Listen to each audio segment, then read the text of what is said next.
Yo, what up, man? It's Zero the Crooked, a.k.a. King of the Ghetto, Kimbro Slice, Muhammad Ali, a.k.a. will slap the shit out your motherfucking ass. And right now, you tuned in to Day One Radio. Keep it locked, because if you unlock, you fuck around and get stole already.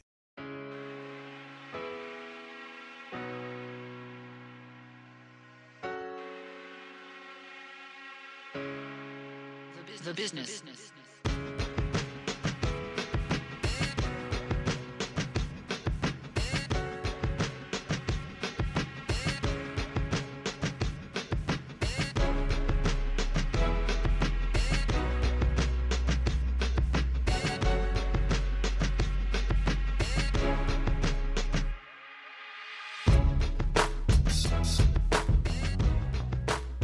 Welcome back to another episode of Day One Radio right here on ablradio.com.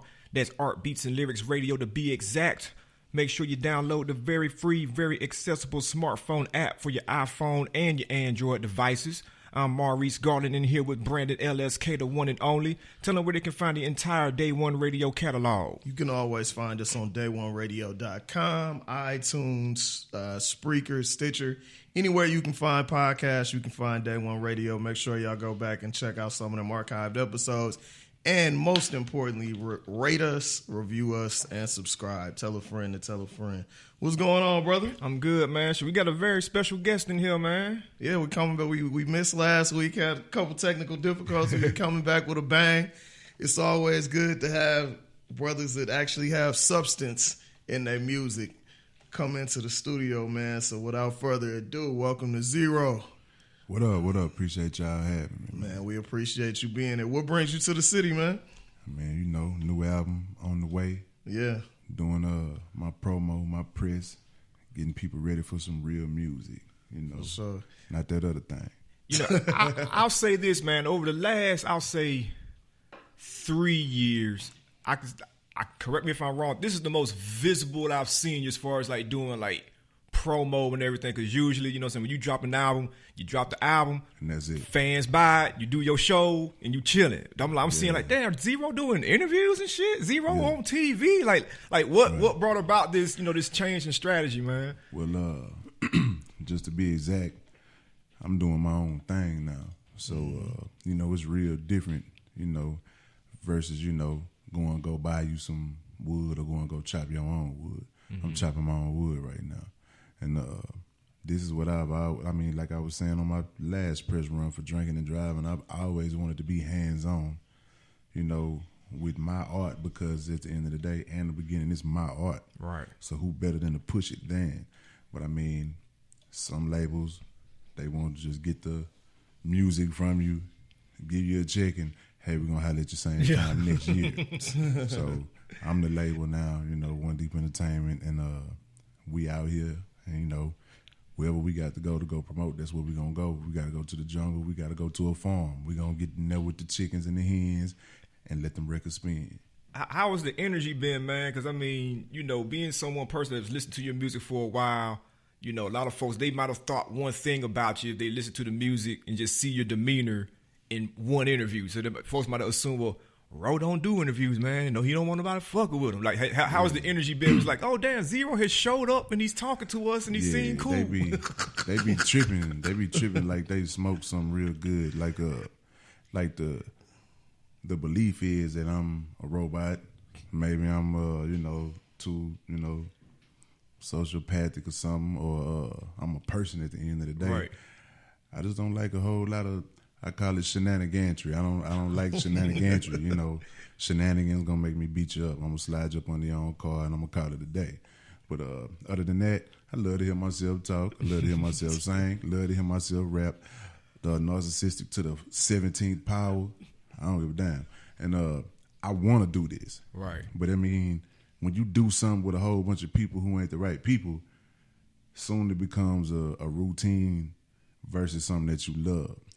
So, you know, when you're going out and you're going to go do your thing, and you know the person in the front seat ain't really got your best interest at heart, you know, it becomes more of it's just a job. I'm getting up and going to work. Most people be like, man, you know, you getting up there, for an hour, you making this much, and I don't make this much in a month. And I'm like, yeah, well, it's going to work. Yeah. But now my this One Deep entertainment kick I got going, like with the people who be with me now, you know, ain't nobody trying to take nothing. I ain't got to do nothing to nobody. They ain't got to do nothing to me. I mean, it's a synergy really for the first time. So I mean, I'm loving it right now. I'll say it's 11 years late, but it arrived. So I'm appreciative of that. So now, you know, obviously we're going to get into this being the final solo album at some point in the interview, but with One Deep Entertainment, you've been doing entertainment for 2 decades now. Right. So, right. And I know you have a couple, you know, special projects that are coming out later on that you've mentioned, but Right.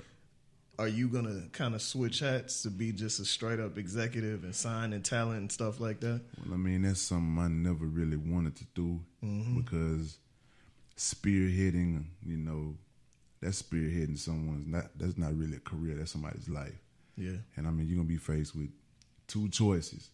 Either your man selling or he not. Now it's what you going to do. Because if it's your man, you're going to go in your pocket and just tell a lie like, well, we ain't sold a lot, but, you know, here goes $75,000. But you went in your pocket for that, so there's a dumb business decision for you to keep your man happy. Yeah. Then if you like me, hey, you ain't sold shit. You ain't sold shit. I don't want to have to be the dude to, you know, abruptly bring you down to reality and be like, well, hey, look, man, you know, we shipped 100,000. We still have 100,000. God damn. I don't know what you expect me to do, but your shit not jamming. I don't want to have to be the bearer of bad news like that. So One Deep Entertainment is exactly what it sounds like. It's me entertaining One Deep. I don't want to sign no. I mean, I've come across a whole lot of cats, male and female alike, talented as man, like wow. But being on the flip side of that coin for so many years, where you are selling the records and you ain't getting shit. I know what the goddamn moment feels like time and time over. And for the person who really, I mean, you could be dope and still not sell nothing. I'd hate to be the person that have to come tell you and just, damn, I gotta have a kumbaya with you right quick, man. Like, you in wood. For sure. We definitely gonna talk about the different labels and all of that. But you got fans, like real hardcore fans. So right. At some point, were you ever approached by the bigger labels in New York or LA, like, hey, we think we can do something with you? I think the misconception about me, it was not about me, but you know, I can say one label showed interest a couple of years ago or whatever through Atlantic. Okay. But it's like through, you know, like street reps and stuff like that. But the stigmata is rap a lot. Right. They whole thing is, I don't care if he say he off rap a lot. People don't want to, that's a jargon. That's a conversation people don't even want to know that other people are having. Right. You know, I mean, even down to a lot of rappers, hey, man, I love when you do them hooks. I want to get a hook from you, but rap a lot, though. And they be thinking, I'm going to get a hook from Ro. I'm going to have to clear it with rap a lot. Or if I want a verse from Ro, I got, you know, and, you know, vice versa. So a lot of people look at me and just shake their head like, damn, man, you can come over here and get you a bag plus a bag plus a bag, but rap a lot going to take it all. Damn.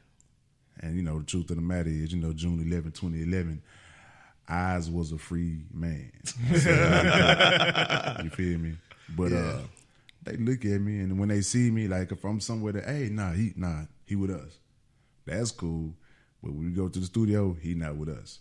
So, I mean, yeah, it's tomfoolery, fuckery, shenanigans. I'm sure that shit had to be frustrating as hell, man. Why you think I be looking so mean? And because I mean, not to say that I'm gonna say I'm the best, but to me, yeah, I'm the best. But at what I do and what I offer to the game, you know, and putting meat on, I'm putting some fat on your brain with what I'm saying. But when you know, I'm not gonna say I'm the champion, but when you know you're a serious contender, you deserve to get in the ring and fight this motherfucker that say he's the champion. Yeah. I'm gonna get in the ring, I'm gonna knock your ass out. But respectably though, You know, when I say I'm, you know, when you go like on the podcast, y'all not finna come in here and play. Y'all gonna podcast the shit out of this shit. You know, like how you say, rate us and let us know. I can't be rated as one of the best motherfuckers until you put me with some of the best motherfuckers. That shit is a headache within a headache within a headache, because it's like, damn, the people I'm doing songs with, no disrespect to them, but it's, you know, it's murder, because I live this life for real. I don't have to sit back and just, I wonder if I was walking and they approached me. Like, nah, I could tell you what the bullets was like. I could tell you what the being charged for murder was like. I could tell you how I beat it. I could, like, I'm not coming from a, you know, a PBS, a Channel 8 standpoint. Like, this ain't Commander Mark. This the real shit. And when you know you got that, and people just won't fuck with you because of who they think you with, right? Ah, man, like a lot of artists have killed themselves for less than that. You right. To be stagnant for 2 motherfucking decades. Shit's retarded. Definitely. Oh, so like, it's like now that you're over that, you know, situation, man, it's like people always kind of already viewed you as independent, because, you know, anytime somebody's coming out of Houston, they just assume, oh shit, man, they are out the trunk, they independent. Yeah. But now that you're totally independent, was there anything that you like learned from the kind of, you know, playing both sides of the fence that you can apply to this new business situation? Are there things where it's like, okay, I learned this good shit over there, it was fucked up over there, but I learned this? Like, what are some of those things that you learned from that situation? Well, the first thing you learn is never ever sign shit again in your life. Never ever sign anything again. Like, I don't even want to sign the receipt when I pay with my card. Like, I'm fucked up. You feel me? Because that shit will shell shock you to death. But I mean, I learned that, you know, of course, you know, doing it yourself is the finance is gonna be a little bit more heavy, but the returns are shit. Like, you know, it's a big old bag of money. And when you think about, like, okay, well, damn, I used to get, you know, here I got 50 grand a record, period. That's it for the year. Then you do your own shit. It's like, it's 50 grand like overnight, and then another one, and then another one, and then your check start coming in 30 days, but you already up 50 grand 6 times. Like, this beat 50 grand like a motherfucker. Right. So, I mean, you know, being able to pay yourself as the executive and as the artist, you know, see, I mean, I was doing the whole thing myself anyway. Yeah. Right. The only thing I was doing at first that I wasn't doing was actually putting a record out. But getting my beats, paying for my shit, paying for my stuff. Because, I mean, you know, after one bad studio experience, I'm not recording in nobody's shit no more. Right. I'm putting my shit at my man. I'm putting my shit in my crib. I'm gonna call the producers, email me that shit. I fly y'all down here. They sit in this bitch and cook up together and make some dope shit. I know everything and every aspect of every dollar spent. Like, I know everything that's going on. And knowing that lets you know how bad you was getting fucked over in the past. Because it's like, that shit you were talking about, it wasn't even all that. Like, it wasn't even all that. So, I mean, I could say my greatest piece of game to anybody else that's thinking about going major or going independent, it's nothing wrong with going major if your shit is cool. I mean, but I think, you know, only thing a major can do for you is really promote the shit out of your company, not you as in, like, you have to be an entity. You can't be an individual no more and not get fucked. You have, like, if I put my shit on anything, it's gonna be One Deep Entertainment. Ain't gonna be no my government name. Ain't gonna be no this shit running through One Deep Entertainment. So your whole responsibility is gonna have to be, only thing I need you motherfuckers to do is get on top of a mountain and tell the world, hey, this whole ass nigga coming with another record. Take your bitch ass down there and purchase it, buy it, download it, side load it, however you gonna load that motherfucker. There it is.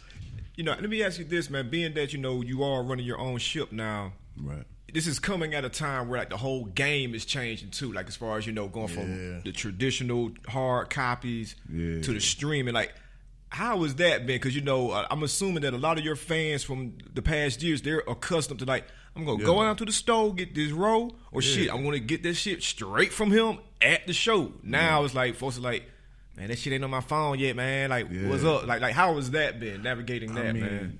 It's a whole nother way to wrangle another avenue of money, you know. And it's a lot of old school cats. They'll be like, well, fuck that shit. I want a CD and this and that and the other. But it's easier to get your money online.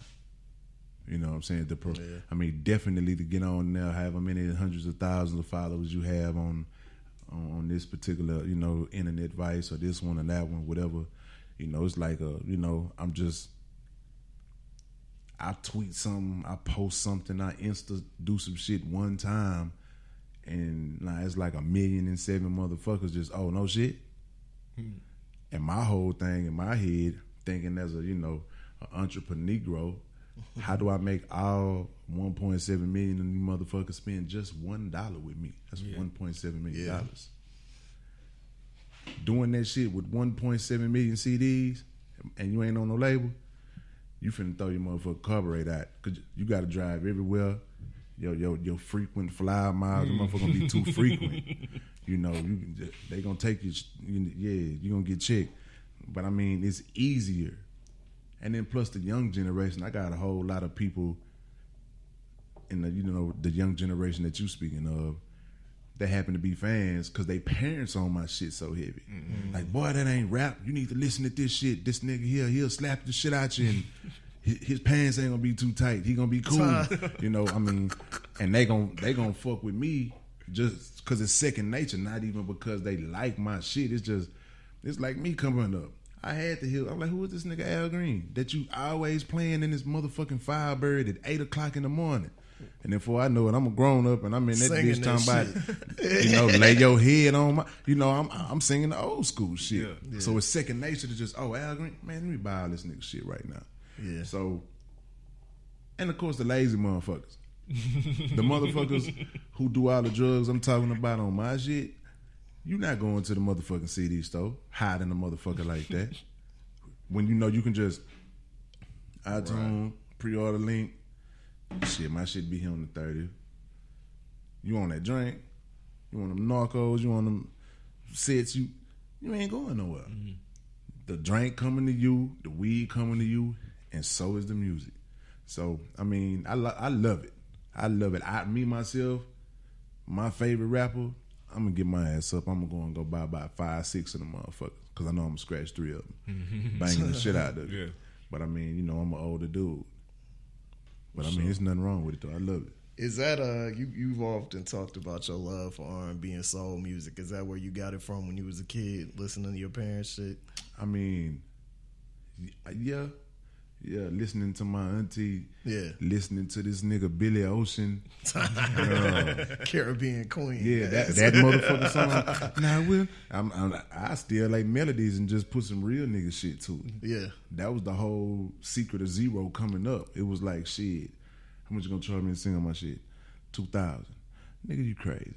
Back then, I'm like, nigga, I ain't got $20. Right. So I'm in the mirror, learning how to sing, and them old school joints just hit my head. Old school patchwork reggae and Shabba and, Beanie and, Alton Black. Like, they listening to all this shit. So I'm just sitting up there stealing. I'm putting some real nigga shit to them, you know what I'm saying? And of course, it was really SWV for me.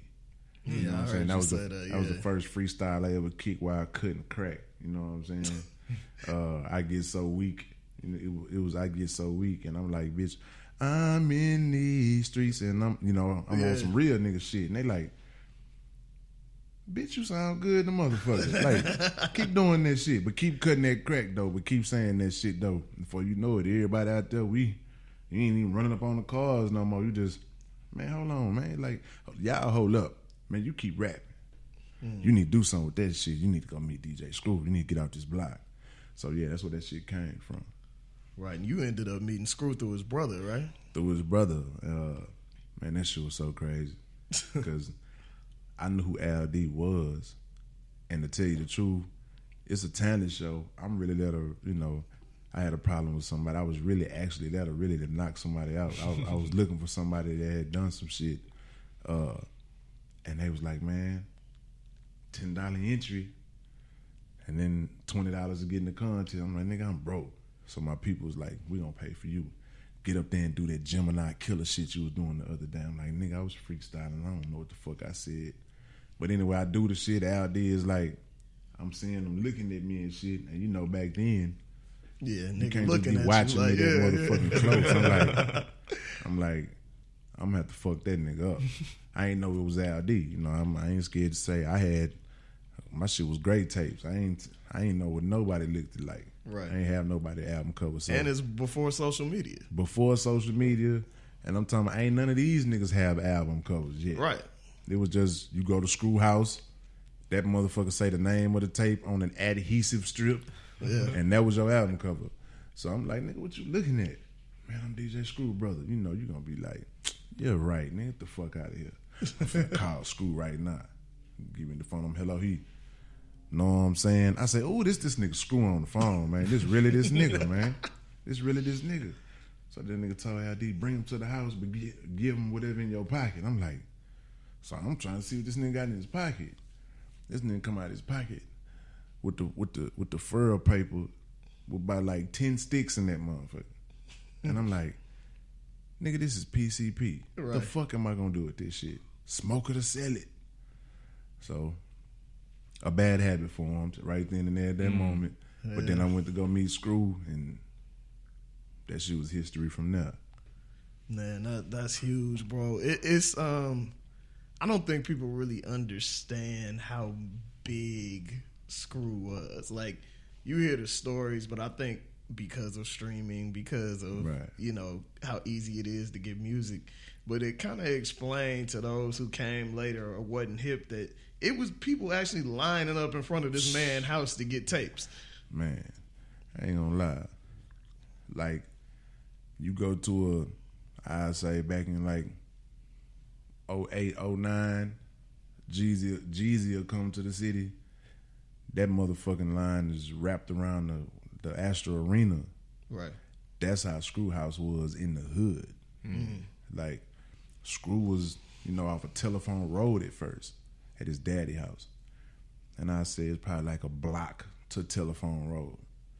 It's cars, because you can't be outside. It's cars just lining the fuck up all the way to 610 and Telephone Road. Then you got to ride like maybe a mile and a half just to make that left on his street. And it's cars from there to the freeway. And it's just to get a goddamn tape. Dude, that's amazing, man. It's just to get a tape. And when I'm telling you, this man making like $15,000 every 15 minutes off $10 tapes. Cause motherfuckers, they coming from like they was coming from out here, Bama, you know what I'm saying, Macon. They was coming from, you know, everywhere. And buying wholesale too. They buying not one tape. Yeah. They buying about 20 different tapes. Right. And about 5 or 6 of each tapes. So you got a nigga coming there spending $4,500, leaving. Then you got the regular nigga just, what's new? Okay, give me that one. You got $10, you got $400, you got $5,000. Then Screw just, I'm shutting it down. Where we going? We wasn't on no rich nigga shit yet, so all it was shit. We finna go find a drink, man, and buy his ass out. Buying everything, nigga. We putting all your kids through school, nigga. So that shit was epic though. I sit there and just watch this one little slightly fat dude just go in this motherfucking make a tape and count all this goddamn money. And I was like, what was the first recording experience that you had with him? Well, it was actually a double up. It was Grace. I think it was Grace's birthday. Grace. And he had Grace. That boy Grace. That boy Grace. Him and his brother Los. And it was the SUC queen at the time, Anjali. Rest in peace to Big Mo. Big Mo was there, and myself. A dub called Shot Calling, and then simultaneously, like right after that, this other tape called G Love, which was LD's tape. That was like me, Shorty Mac, LD, you know, Big Tune. And it was like a simultaneous recording. And, you know, way Screw did tapes, he'd be like, you know, well, y'all get the fuck out, go out there and do what you're going to do. And then when it's time for the rapping and the talking, I come get y'all. You know, he going to do the mix first, then bring us in to talk and rap. So we going in and out the room about 6 times within the course of 48 hours. And I'm just seeing how this shit was going. I'm like, it ain't like I thought it was. Everybody in here for the whole tape. But it was just, you know, motherfuckers walking in and out. He like, all right, cool, I'm finished with the dub. We're going to rap over the Friends instrumental here. We're going to rap over Master P, you know, if it don't fold, if it don't ching, we're going to rap over that next. Like, you really had a list, a system of this what we're going to do first, this what we're going to do second. For this one here, y'all going to get the fuck out. And then y'all going to come the fuck back in when we get right here. So, I mean, it was really like studio work I was accustomed to. It was just a little bit more homely. I mean, it was just a plethora of drugs in the mix. Like, I was always curious about Screw Tapes, because every time you listen to one, like how you just described it, always felt like it was like a all night ordeal. Shit. Did stuff ever get like edited out? Like, was there things that were left on the cutting room floor? Like, I don't know about that one, Ro. I don't know about that one, Mo. I don't know about that one, Grace. We gonna edit that out and leave it off. Like, were there ever moments like that where, you know? Well, I mean, it was them I don't know about that moments. But one thing about Screw, if you said it, it's going on the shelf. It wasn't no, well, you know, we're gonna do that. Because if you had to do your shit over, we all got it. Because, I mean, it wasn't no tracks. Yeah. Right. This is one microphone being passed the fuck around. Yeah. So if we got the Friends instrumental playing for like 20 minutes on the side of a tape, and you freestyling the whole 20 minutes, if I fuck up, y'all just gonna have to whoop my ass. Because Screw gonna be like, well, you know, if you don't like it, I'm gonna delete that shit and we starting over from the jump. Nah, nigga, we keeping that shit. Everybody has rapped 7 times a piece in this bitch. You keeping it. That shit sound like training camp. It was a sharpen your craft skill type of school. Cause I mean, I'm in that motherfucker. Me and Lil Flip, we the new guy. Right. You know, they was kind of on Flip row for being light skinned or some shit. Then they ain't fuck with me because they was like, oh yeah, that's that nigga that, yeah, we ain't gonna fuck with him. We know about dude. I wasn't gonna fuck with nobody no way, because I'm already thinking like, yeah, nigga, I don't rap like y'all. Y'all rapping on this man hold up syrup and my cup shit. You're right. I'm on some Pac shit. I'm on some K Reno shit. I'm on some nigga. I want to talk and I want you to put your motherfucking shooting finger on your temple and be like, I'm gonna put some fat on you. So I wasn't really tripping, but you get some nervousness when you see Big Pokey walk through the door, Fat Pat walk through the door, Lil Kiki walk through the door. And when I'm saying these niggas was a live wire, it ain't even no beat playing. Pat coming that bit, I'ma act 1, 2, and you like, oh, this nigga that be going off. And then this nigga walk up to you, look at you and just, what you here for? Oh, this him? Come on. We going in here right now, me and you. Nigga, you got me fucked up. You got me fucked up. I've heard you rap for a whole side of a Maxell tape before. Right. And never said the same thing. Nigga even say the same color twice. Man, back then I'm like, nah, I'm cool. My throat hurt. I'm cool. But once you get in there and you get used to it, it's like Big Hawk said, you know, R.I.P. to him. He like, yeah, man, you know, you rooting for everybody because these your favorites. But now you in here. Now it's like, I got to stand the fuck up.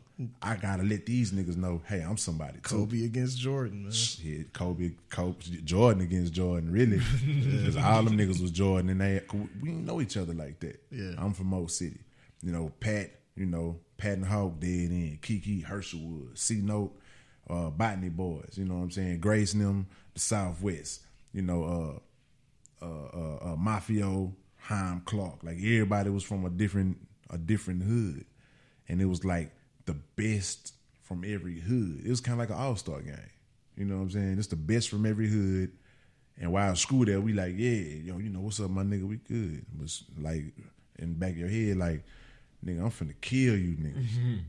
I'm finna flip. I'm finna rap fat. I'm finna Bone Thug and Harmony your ass today with melody. I'm finna kill you niggas. And then Pat come in that bitch. No, you didn't. I'm finna kill you niggas. Coming. I mean, it was, man, that shit was dope. So how do you feel just personally as somebody who knew the man and he helped you come up? How do you feel about how Screw's legacy is remembered? I'm gonna say it's great, but it's tainted. First of all, I mean, it's fucked up that we gotta remember him and shit. But for what he brought, because if you would have got a chance to ask him, like, people have a misconception of when the music is slowed down that it's screw music or it's screwed. That nigga was like, nah, my name DJ Screw. I'm slowing this shit down because ain't nobody else doing it. And this my style. Right. And I mean, when you listen to one of them dubs where it's no rapping and he's just showcasing his skills in DJing, and to see where it has come to, it's a lot of tomfoolery now with that shit. It's a lot of shit like, nigga, that shit too slow. Sound like you need to put some new batteries in your shit, nigga, and the double beats ain't right or whatever. But I mean, not to say it's not right. We just wasn't accustomed to hearing where it has been taken to now. But the fact that it's so big, like the first evidence of Screw that we had on a big scale was the Erykah Badu video when Flip opened up the door and the music slowed the fuck down. That Love of My Life video. Yeah. Remember that? And Screw was like, nigga. I was like, wow, this shit is dope. This shit is dope.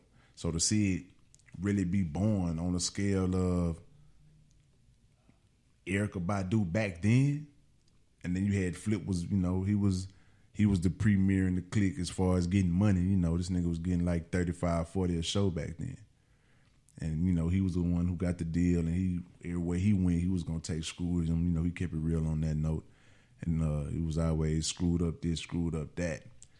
And then to look up and see all these big artists now, identifying with them, whether it's a Screwed and Chopped version of their album, or whether they're, naming him or the music in a song, the drink, all that shit. Like, it's just interesting to see that it is grown and it's became not an epidemic, but it's become a pandemic.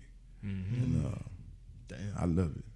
So it's like everybody knows where it originated from. It's like going back to just like Houston hip hop culture.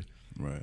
From the outside looking in, you can kind of compare it to like the Bay and to some respects Atlanta, as far as like everybody kind of looks at it. It's like, okay, well, they cool where they at. They don't need the world to validate them. Right. But on the flip side, being an artist from Houston, like, did you ever feel like you was like punching a glass ceiling or punching a wall where it's like you get so much love in Houston, Oklahoma, all those kind of places. Shit, but, Texas, period. Right. You can maintain a career just doing Texas. But just straight up, that up and down that bread basket, so to speak. But North Carolina, not as much. Seattle, Washington, not as much. Miami, not as much. Like, did that ever matter, you know what I'm saying, I mean, to you?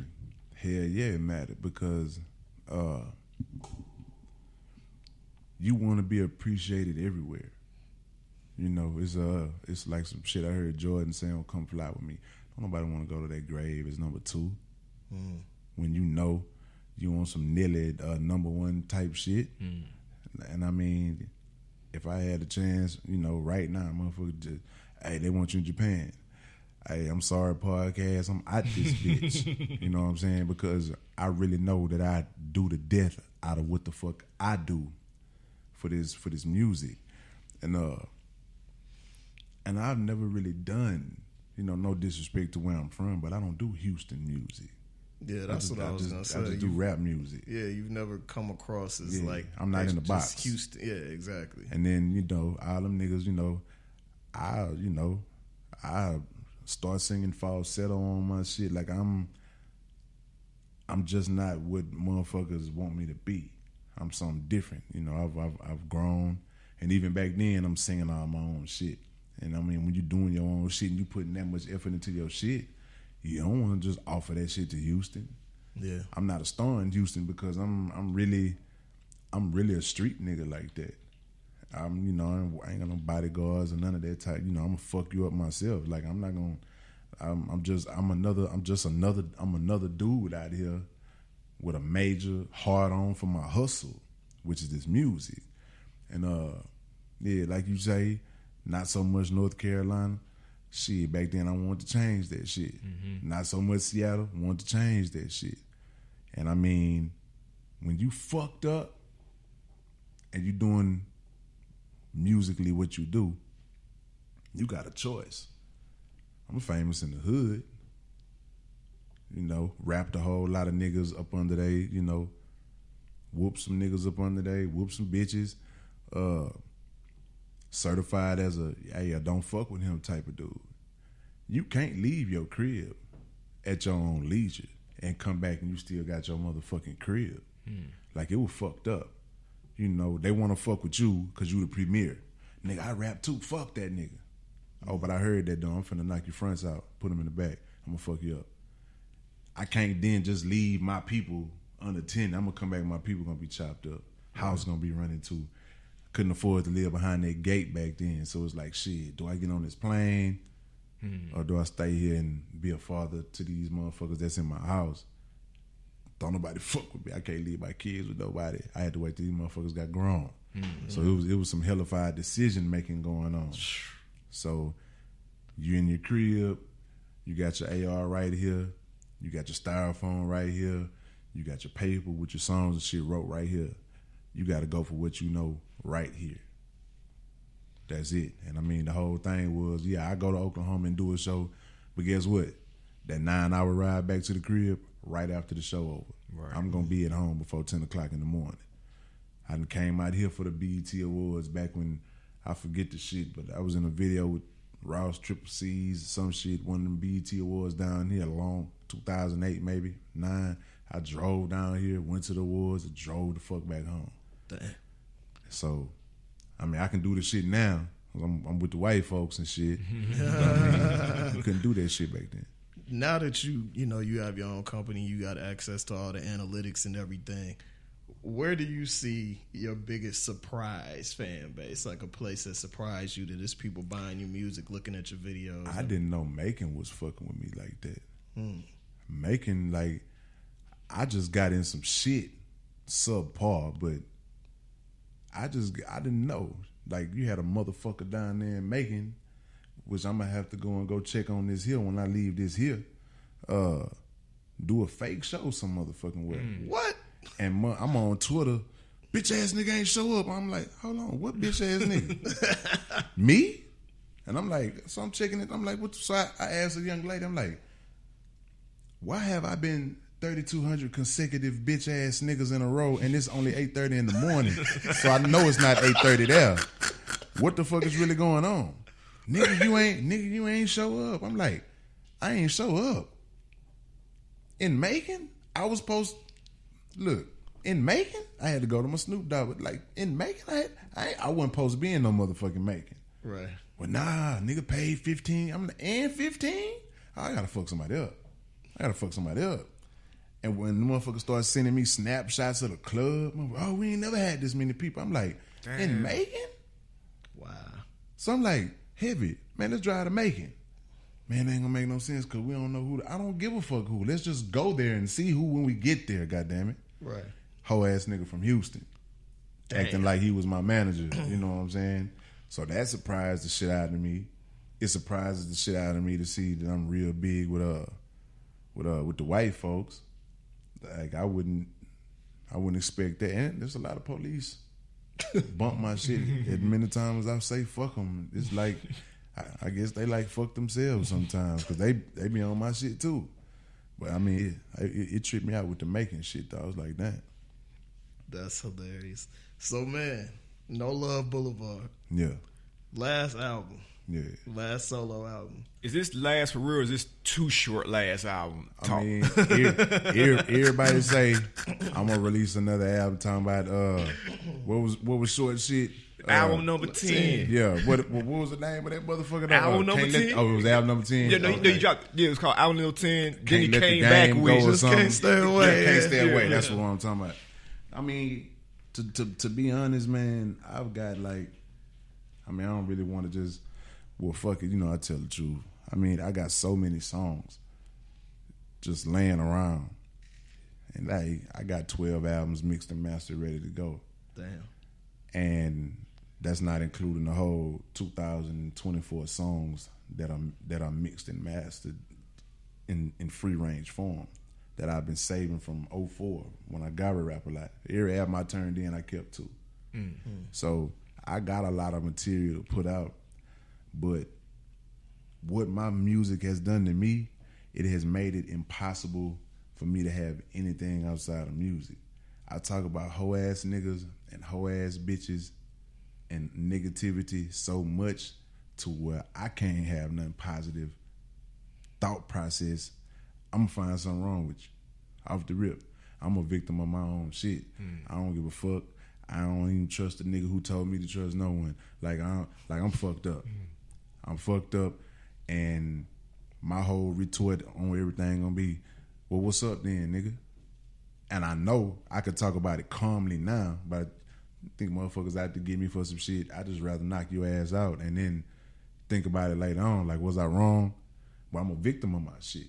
You know what I'm saying? I'm a victim of these hoe ass niggas who come around and fuck with Roe versus Joseph.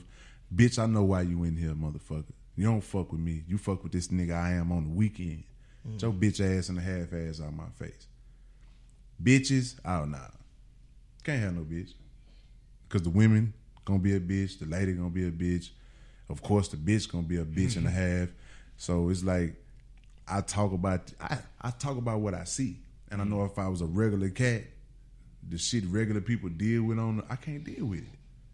But if I leave this music shit alone, like I probably can have some type of relationship with somebody and just be like, well, you know what? That type of whole type of activity is expected, and I can deal with it. But right now it's like, bitch, what you say? Pick your man up. And I hate that I'm like that. But being on a label with so much hoe ass shit going on, being around niggas and bitches that steady just, you know, screaming Black Lives Matter, but all the fuck you doing is taking black lives, you stupid son of a bitch. Like, I can't close my mouth to that type of shit. I can't stand that shit. So I one deep entertainment. I'm by my motherfucker. Don't come over here with your company. I don't need your pussy. Bitch, I'd rather jack out. Fuck your cock, bitch. You feel me? Nigga, fuck your cock. Don't come over here smoking. I got the loud, bitch. Don't come over here with this quiet ass shit. I don't want that shit. So, I don't know. It's kind of like, not life, you know, imitating art, but it's art imitating life. So it's a personal decision.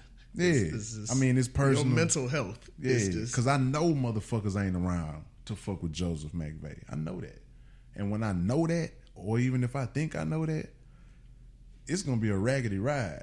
Hey, what's up with you? Chilling. What you want to do today? Chilling. Shit, you all right? Chilling, nigga. Fuck you keep asking me what's up for, nigga. I don't like being like that. But I mean, you know, hey man, this is six bullets later. This is so many different TDC numbers later. I don't trust me. So I damn sure don't trust you.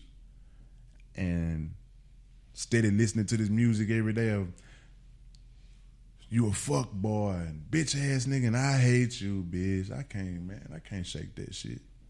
So like I need to just chill and log on to christianmingle.com or something, man, and I don't know. And you know what? I'll share this with you, man. Like, cause I done been down before, super down. That's why I like related to a lot of your music. Still relate to a lot of your music.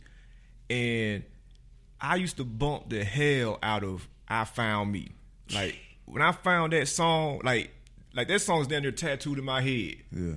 And it's like a lot of my friends or girls that I used to know, they would know where I was at if they heard that song bumping in my room. Like, oh, damn, that nigga listen to that goddamn Zero song. You know what I'm saying? You can't be, after that shit, man, fuck out. It started out saying fuck y'all. Fuck all these niggas and fuck all these hoes. And the situations that I'm painting a picture of, you've gone through it. probably still are going through that shit somewhere in your life. And I mean, after that, man, that shit come on in the club, it gotta be the song right before the last song. Cause somebody finna get slid up under something. Somebody finna get knocked the fuck out. So, I mean, and you could tell I'm really coming from a place of, oh, I was there for this. This was written in first person. This wasn't third person. Mm-hmm. This wasn't secondary source. I didn't hear this shit from my man. You know, this was in my face. This was my situation. And I mean, yeah, that shit is, man, that shit'll fuck your mood up. You could be happy leaving the crib. You just fucked your wife and your bitch. You know what I'm saying? You just got a paycheck. You got a promotion. That shit come on. Man, I'm sick of this shit. Right. And it ain't even shit to be sick of. So I know what I do. I know what I do. It's kind of, I guess, it's just speaking things into existence. Yeah. To an extent. So say a year from now, you haven't been in the studio and made no new music. You chilling. You handling life. Where do you see yourself mentally a year? June 30th, 2018. Well, shit, hopefully alive. First of all. Secondly, shit, I'm going to be in my living room somewhere, you know, playing with my daughter. You know, probably making them go outside while I roll up something very, very, very extravagant, walking around my mansion, just doing the same shit I'm doing now. You know, I dabble a little bit in film, a little bit, like, you know, on a smaller scale. But I mean, other than that, I mean, it still would be something related to the music. I mean, whether it's renting out time in my studio to somebody else, still make beats. You know, I still, you know, sell a hook, sell a verse, sell a beat. I mean, you know, it's just being the front man part I'm getting fed up with. Unless some retarded ass shit happen and they like, oh shit, nigga, it's 20 years late, but nigga, come on, you blew up. Right. Which is just, you know, that shit's cool. If you brought out an album, say you were in a space where it was like, man, I'm fucking happy. I want to rap about my family. I want to rap about being a dad. I want to rap about some cool shit. Just 10, 20 songs of. Do you think your fans would accept that shit? No. Hell no. They probably doing like they did. Well, that Mary J. No More Drama did end up selling, but I remember when that shit came out, I was like, what the fuck Mary doing? You know? But women are inherently haters, though. I'm thinking, like, more so, I feel like niggas should be able to appreciate that shit. Yeah, I mean, when you think about it, man, I don't give a damn about a facade. You feel me? It's more people out here that's fucked up than it's ever gonna be baller. Ever. It's a motherfucker can't tell you what a push button start in a foreign automobile feels like or look like, but I can tell you what, it's a bunch of real niggas on the bus. Yeah. Fed up niggas on the bus. Fed up niggas with the police. And I mean, it just made better sense for me to, I mean, that's why I chose to go that route. Right. As a business decision. Because I mean, I looked at the Screwed Up Clique. You're talking about candy paint on cars. Mm-hmm. Yellow bone bitches. You're talking about syrup and selling crack. And that's the whole clique talking about that. I'm like, you know what? I'm going to talk about problems. I'm going to let y'all talk about that shit that all these niggas aspire to have a candy-coated Lincoln on swangers and shit. But I mean, the world ain't riding swangers. Right. You know what I'm saying? I mean, you try to, I mean, I rolled my swangers up here in 08. I goddamn heels. You can't have that shit. You can't be going up you and down. You a driving motherfucker, man. Shit, man. It's one deep entertainment. When I get off the plane, it wasn't no Uber. Right. I got to have a rental car. I ain't had no motherfucking credit card. Yeah. I got to drive my shit. Man, I got to drive my shit. Just like right now, I drove here in my shit. You know, that motherfucking van done been everywhere. All that motherfucker need is some hydro shit to get on the water. Like it's cheaper. Yeah. And I'm comfortable. I'm in my comfort zone. For sure. Yeah. We talked a little bit about Pac, man. You mentioned Pac a lot. Have you had a chance to see the movie yet? Yeah, I saw it. What did you think? Well, I mean, I got to say this first. I think the movie is getting a whole lot of hate because can't nobody reenact Pac. I don't give a fuck. Nigga look like Pac, but nigga ain't sound like Pac. Nigga looked a little too friendly to be. I mean, but that's what I think the real thing is with the movie. And, you know, of course, the made up scenes, but that's every fucking movie. Yeah, it's Hollywood. It but ain't for a documentary. the basic part of it, I appreciated the movie.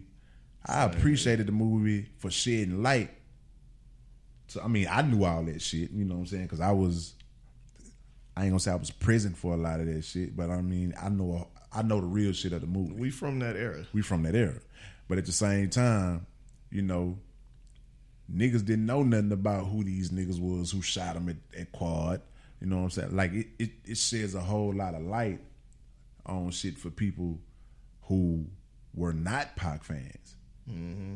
So, you know, for me, I appreciated the movie. It was long than a motherfucker, but on a biopic, it has to be, in order, you know, to get the feeling in there. And I mean, you know, I say it was some actors in there that I probably could have done without, but I don't want to be a hoe ass nigga and be like, nah, that shit was some weak ass shit. Nah, it was a cool movie. Yeah, it was cool to me. Like out of 9 to 10, I get that motherfucker a 9. Me. Yeah, I thought it was good too. Yeah. You know, I'm not looking at the acting. I'm looking at the actual bio. What it was. Yeah, exactly. It's like, what do you think about? Because like keeping it related to Pac, it's like it seems like the farther we get from his death, the more people we have daring to say like, I'm the new Pac. I'm the new Pac. And it's like, and honestly, it's like the only 3 rappers that I've heard people say outside of themselves. Like fans of these people say, "Oh man, this is my Pac." Like first, like I heard people say it about DMX, I heard people say that about Boosie, and I heard people say that about you. Right. But you never heard the 3 of y'all. You're just be like, never gonna hear us say that. I'm that. Right. So like how do you feel when you hear kids like, "Nigga, I'm the new Pac and I'm this and I'm First that." of all, dude, that man works so damn hard. That's a lot of shit to live up to. For one, I don't know why anybody want to put that pressure on themselves. Yeah, I mean, to be an idiot for number one, because man, the man stayed in trouble. Yeah, you know what I'm saying. He was real rambunctious with his dialect, so he stayed in some handcuffs. And like, yeah, I've read a whole lot of that. You know, I'm the new Pac, and I'm like, well, not wearing that. You're not Pac wearing that. Hello. You're not Pac dating him. You're not Pac. You feel me? You're not you're not Pac. Right. And I mean, I don't give a fuck. I mean, if you want to say you a Keebler elf in a tree selling some, by all means, be Keeblerish if you want to. But I mean, society not gonna accept that shit. Not our society. No. Nah, new society. They might. To motherfuckers was like, Tupac, what the fuck is that? Who was that? A person? Is that a genre of music? Like, I'm the new Pac. Niggas just be like, oh, fuck it. It sound good. I'm the new Pac and I rock and I got rocks in my sock. Like, there it is. But to motherfucker who know, that's like, you know, that's like a nigga walking up and just, let me bum a cigarette off you. By the way, I'm Jesus Christ. Right. Nigga, if you Jesus Christ, you could throw that down and a box of Newport's gonna appear like with the wine back in the old school. Right. Nigga, you're not Jesus. So, I mean, hey, it's all on who listening to it, I guess. Mm-hmm. They can be Pacs for this new generation, I guess. But it can't be Pac for me. Nah, hell nah. Not when you live through it. Nah. Not when you not when I got hit by a chair this nigga was throwing one time. Like, nigga, you ain't Pac. I seen this little ass nigga. This wasn't no big cat. Yeah. I'm talking about Lafayette. This nigga for just, y'all not jamming my shit? Y'all not, hold on. You just heard a whole bunch of shit on the microphone, just all of a sudden you heard, whoa, and the crowd, whoa, this nigga throwing chairs. One deep. And I'm like, oh shit. Yeah, that's that nigga that's that nigga. Yeah, Pac used to be out, man. People got it. I personally witnessed it myself, meeting him, and then I've heard stories from people all over the country about him just being out at a party somewhere, or just out at the mall. Leave his security. Yeah, leave them niggas. Same shit I'ma do. I think they trying to hurry you. Yeah, we got to wrap it up. It's all good, man. Last question: What is the response been from your fans when you said it was the last album? Man, they cussing me out like a motherfucker, man. I look online and be like, bro, this your last album. I'm gonna come to Texas and fuck you up behind this shit. You finna leave me out here with this bullshit to listen to with all these mumble raps and shit. And I'm like nigga, no, I'm old now. I wanna sit back and fuck bitches. Like, fuck that. I wanna fuck bitches and smoke and walk around my, cause I don't wanna have to compete with the dude who's touching himself. You feel me? I don't wanna have to, that's not, nah. And then I get a whole lot of invitations to, hey man, I need to do a hook. For you, nigga, I gotta pass that up. We'll pay $30,000. That's one of the things you gotta hear the whole song before you even do that. Nah, it don't even matter about the whole song. It's just who you are. Yeah. Like, oh, you was the nigga who took it up to. I can't do it. I'm cool. Yeah. I can't do it.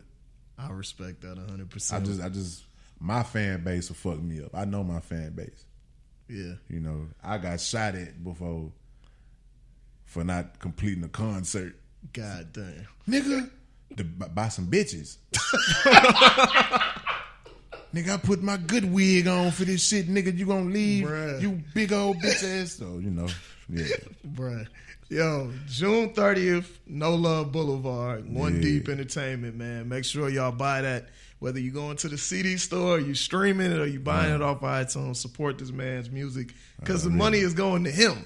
Finally. Man, please tell people where they can find you on social media and whatnot. Man, y'all can catch me on Instagram at ZeroMoCityDon. That's ZROMOCITYDON.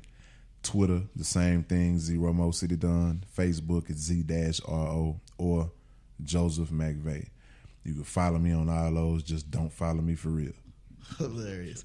Yo, we appreciate y'all listening. This was one of our best episodes. On the low, you could have a career in comedy when you done. You funny than a motherfucker. I've heard that too. All the time. But yo, you listen to Day One Radio on ABLradio.com. We will see you next week with another dope episode. WABL, new rules, new radio.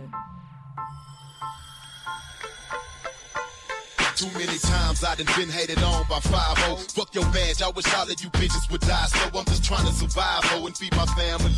And I ain't killed nobody, but still rough is how they handle me. I ride one deep, suspended license and all. My middle finger out the window screaming, fuck the law. I know what you protect and serve, goddamn thing. But get a nigga 5 years for less than the gram, man. He got me feeling dead and tell me why they do us that way. He got me searching for the doge in the doobie ass tray so I can cope with it. Not trying to travel up and smoke with it. My kinfolk in the maximum security with no business, nigga, I'm missing you. So here's what I'm finna do. Bounty hunting for badges, fuck the bitch, I'ma dig a few. The odds are against us because we black. So keep your weed in the stash spot and always be strapped. Mr. Officer, crooked officer, make a nigga wanna blow the badge off of you. We been living hard so it won't be soft for you. Feeling to see your blood until you cough it up. Mr. Officer, crooked officer, we just trying to feel